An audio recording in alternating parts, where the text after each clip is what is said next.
Pour comparer en anglais, c'est-à-dire traduire plus que, il nous faut d'abord un adjectif. Par exemple, grand. Il est plus grand qu'un arbre. Rapide. Il est plus rapide qu'un train. Intelligent. Il est plus intelligent qu'un robot, par exemple. Mais il faut aussi nous savoir compter.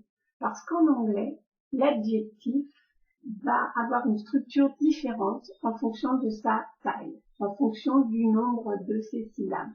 Par exemple, le terme adjectif a 3 syllabes. Donc, il va bien falloir faire attention à cela.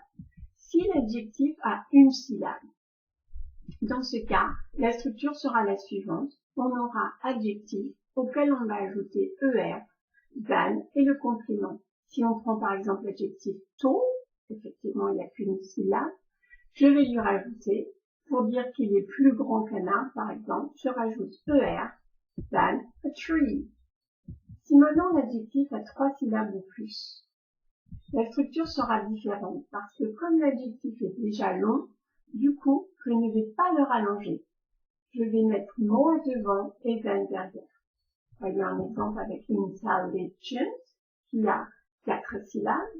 Je vais donc mettre more devant et than derrière plus mon complément. He is more intelligent than a robot. Il est plus intelligent qu'un robot. Pour les adjectifs de 2 syllabes, il faut faire attention à la terminaison. Donc, regardez bien la terminaison. Si l'adjectif se termine par O-W, L-E, E-R ou Y, on va le considérer comme un adjectif court. On pourra donc lui rajouter ER derrière. Pour les adjectifs se terminant déjà par un E, on ne met que le R. Quand il se termine par ER, on le rajoute quand même ER. Pour le Y, il se transforme en I devant le ER.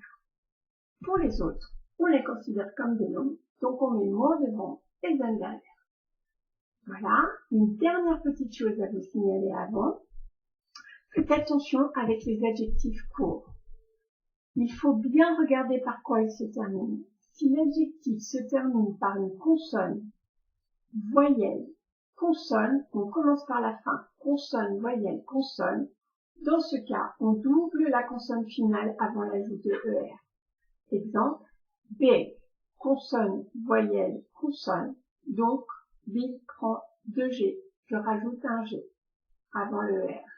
He is bigger than a house. Il est plus grand qu'une maison. Voilà, j'espère que vous avez tout compris. Bon courage!